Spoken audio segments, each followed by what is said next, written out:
राम और रावण का युद्ध, धर्म, नीति और कर्तव्य का संघर्ष, ये रामायण के एक प्रमुख हिस्से को विस्तार से समझने का मौका देता है, जिसमें राम और रावण के बीच हुए महान युद्ध के पहलुओं पर ध्यान केंद्रित किया जाता है।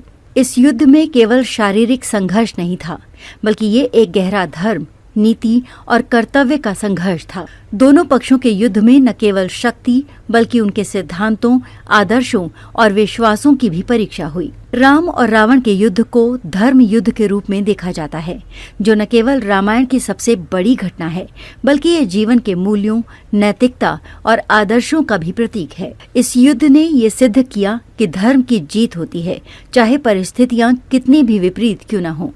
आइए इस युद्ध के पीछे कुछ महत्व पहलुओं पर गहराई से नजर डालते हैं। राम और रावण का युद्ध मुख्य रूप से सीता माता के अपहरण के कारण हुआ। रावण ने सीता माता का अपहरण करके उन्हें अपनी लंका में बंदी बना लिया था। इस अपहरण के बाद राम ने रावण को चेतावनी दी थी कि वो सीता को लौटाए, लेकिन रावण ने इसे नकारते हुए राम के साथ युद्ध का निर्णय लिया।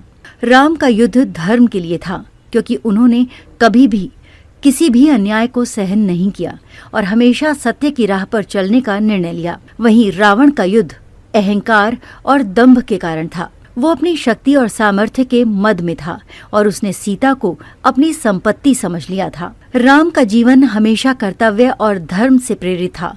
उन्होंने कभी भी अपनी व्यक्तिगत भावनाओं को अपने कर्तव्य से ऊपर नहीं रखा। वो जानते थे कि धर्म की राह पर चलकर ही उन्हें रावण का वध करना होगा। युद्ध के दौरान राम ने हमेशा अपने कर्तव्यों का पालन किया और न कभी किसी निर्दोष का अनजाने में नुकसान किया, न ही अपनी शक्ति का दुरुपयोग किया।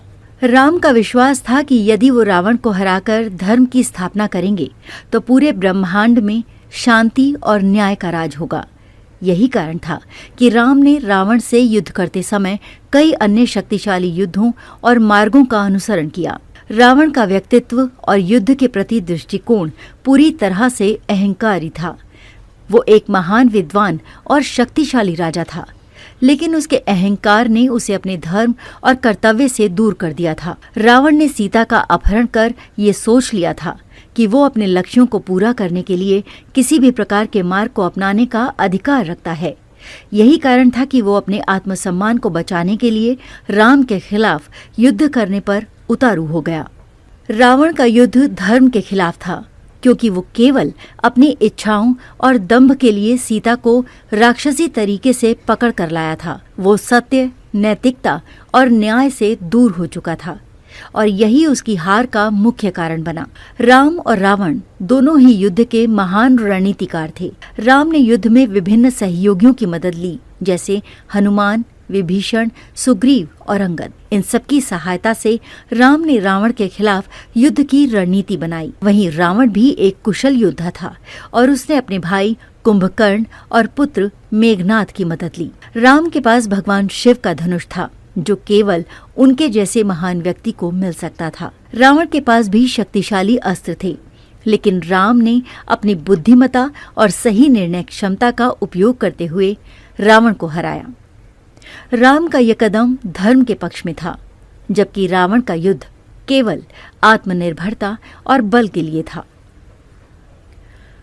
विभीषण, रावण का भाई, युद्ध के समय राम के साथ जुड़ गए थे। विभीषण ने रावण को कई बार समझाया था कि वो अपने अहंकार से बाहर आकर सीता को लौटाए और युद्ध से बचे, लेकिन रावण ने विभीषण की सलाह नहीं मानी। विभीषण ने राम से जुड़कर धर्म की राह पर चलने का निर्णय लिया।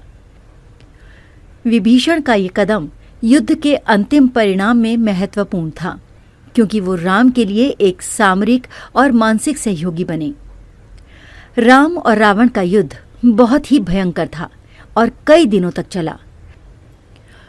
अंत में राम ने रावण का वध किया, लेकिन ये विजय केवल शारीरिक युद्ध में नहीं, बल्कि नैतिक और धार्मिक दृष्टि से भी थी। राम ने ये सिद्ध कर दिया कि धर्म, सत्य और न्याय की राह पर चलकर कोई भी व्यक्ति असंभव को भी संभव बना सकता है। रावण का पतन ये दिखाता है कि अहंकार और अधर्म का अंत निश्चित होता है, चाहे वो कितना भी शक्तिशाली क्यों न हो। रावण की हार ने ये सिद्ध कर दिया कि जीवन में सही मार्ग पर चलना ही सबसे बड़ी जीत है। निष्कर्ष, राम और रावण का युद्ध न केवल शारीरिक संघर्ष था, बल्कि ये एक गहरा धार्मिक, नैतिक और कर्तव्य का संघर्ष था।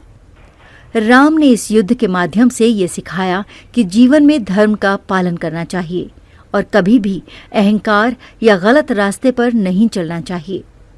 रावण ने अपने अहंकार और अधर्म के कारण युद्ध को समाप्त किया, जबकि राम ने धर्म की विजय की परिभाषा दी।